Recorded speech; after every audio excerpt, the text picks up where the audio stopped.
আজকে আমি আপনাদের মাঝে শেয়ার করব সাদা বেগুন, মানে এটা আমাদের জামালপুরে হয়, গ্রাম থেকে আনা।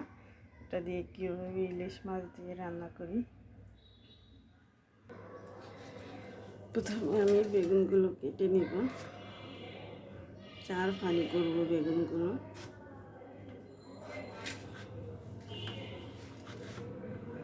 ভিতরে পোকা দেখেন, মানুষ এরকম উপর থেকে কত সুন্দর দেখা যায়, কিন্তু ভেতরে অনেক রোগে ভরা। সেম বেগুনটারও এই অবস্থা,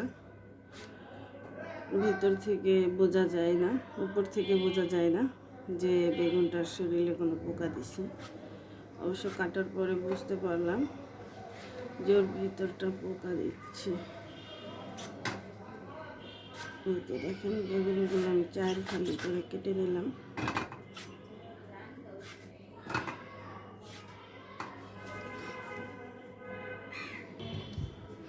এই যে বেগুনটা উপর থেকে কত সুন্দর, এটার ভিতরে কি আছে দেখি। এটার ভিতরেও পোকা দিছে, না বিচি কালো হয়ে গেছে, পোকা নাই। এটার ভিতরেও পোকা নেই।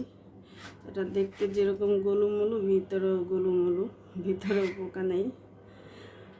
মানুষ বলে মোটা মানুষের শরীরে নাকি খালি পানি থাকে, ভিতরে অসুখে ভরা।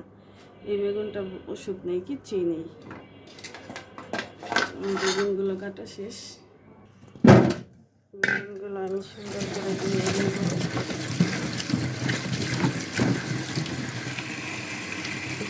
কাটতে মনে ছিল না, এই বেগুন ফেললাম। যেই বেগুনটা একটু চিকন ছিল, ওই বেগুনটার ভিতরেই পোকা। মানুষ বলে শুকনা মানুষের ভিতরে নাকি রোগ নাই। আমি তো দেখি শুকনা, যেহেতু বেগুনটা, ওর ভিতরে তো রোগ পোকায় খেয়ে ফেলছে অর্ধেকই। তেল দিয়ে দিলাম।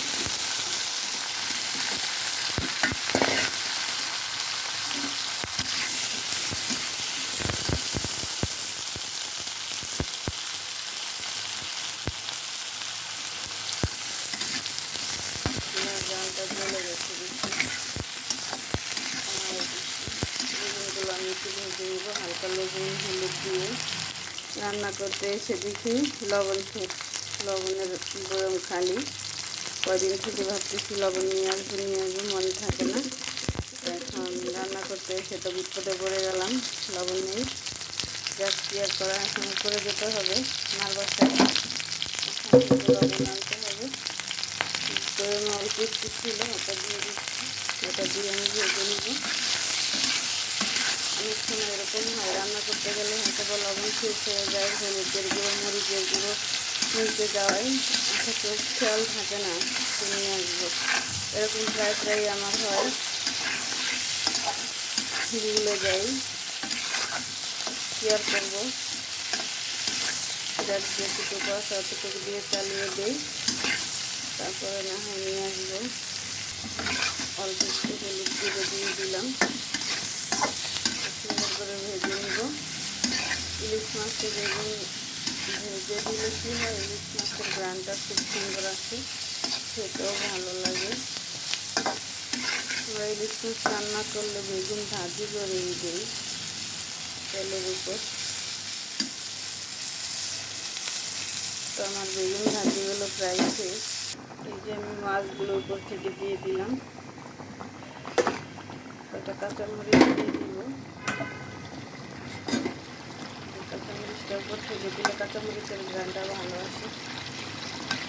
যে কোনো তরকারি রান্না করে উপর থেকে কাঁচামরিচ দিবেন, আপনার রান্নার ফ্লেভারটা সুন্দর লাগবে, ভালো লাগবে খেতেও। কাঁচামরিচের একটা কাঁচা কাঁচা গ্রান আসবে। হয়ে গেল আমার ইলিশ মাছ দিয়ে বেগুন রান্না করা। তো আমার মাছটা রান্না করা শেষ। সুন্দর একটা কালার চলে আসছে, কাঁচামরিচের কাঁচা কাঁচা। তো চিনিটা ভেজাই রাখবো। তো সবাই ভালো থাকবেন, সুস্থ থাকবেন। আল্লাহ হাফেজ।